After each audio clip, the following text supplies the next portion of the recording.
Hi friends, வாங்க ஒரு டேஸ்டியான தக்காளி சட்னி இல்லைன்னா தக்காளி தொக்குன்னு கூட சொல்லலாம், எப்படி செய்யலான்னு பார்க்கலாம். ஃபஸ்ட்டு ஒரு வானல் வச்சுட்டு எண்ணெய் நல்லா ஊற்றி காஞ்சதும் கருவேப்பிலை போட்டு அது பொரிஞ்சு வந்ததும் கூடவே கடுகு சேர்த்துட்டு நல்லா பொரிய விடணும்.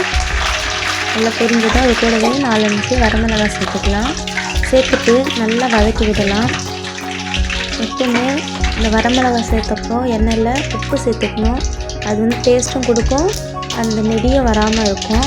அதனால் தேவையான அளவுக்கு உப்பு சேர்த்துக்கலாம். சேர்த்துட்டு நல்லா வதக்கி விடணும்.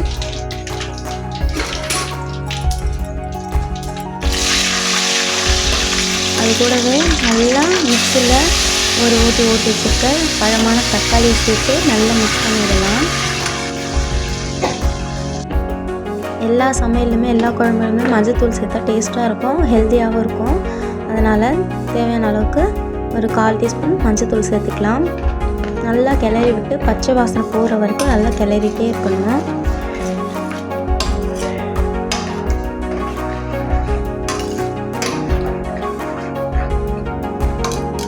அது நல்லா கொதித்து பச்சை ஸ்மெல் போகிற வரைக்கும் கிளறிட்டு அது கூடவே தேவையான அளவுக்கு சக்தி ரெட் சில்லி மிளகாத்தூள் சேர்த்துக்கலாம்.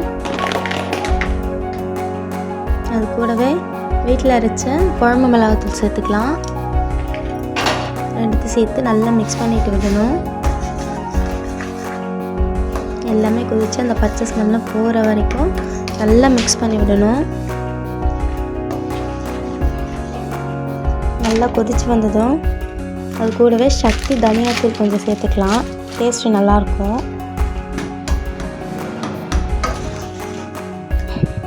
இந்த ஸ்டேஜில் உப்பு கம்மியாக இருந்துச்சுன்னா உப்பு சேர்த்து இன்னும் நல்லா கிளறி விட்டுக்கலாம்.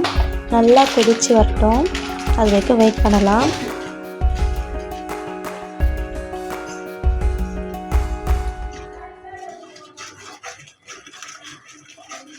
இது வந்து ரைஸ்க்கு, சப்பாத்தி, பரோட்டா, இட்லி எல்லாத்துக்குமே சூட் ஆகும். செம்ம டேஸ்டியான ஒரு சைட் டிஷ் ரெசிபி இது. வீட்டில் செஞ்சு பார்த்துட்டு எனக்கு கமெண்ட் பண்ணுங்கள். இன்னும் இந்த மாதிரி ரெசிபிஸ் வேணும்னா நம்ம சேனலை சப்ஸ்கிரைப் பண்ணிக்கோங்க. பாருங்கள், இந்த கலர் ஸ்ட்ரக்சர் எல்லாம் எவ்வளோ சூப்பராக இருக்குது. நல்லா கொதித்து வரட்டும்.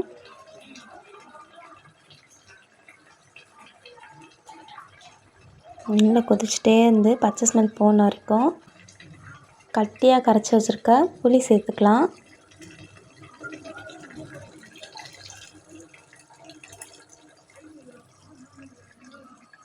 அவ்வளோதான், நல்லா கரைச்சிட்டு சேர்த்தாச்சு. இப்போது நல்லா கிளறி விட்டுக்கலாம். இது எல்லாம் சேர்ந்து நல்லா கொதித்து வரட்டும்.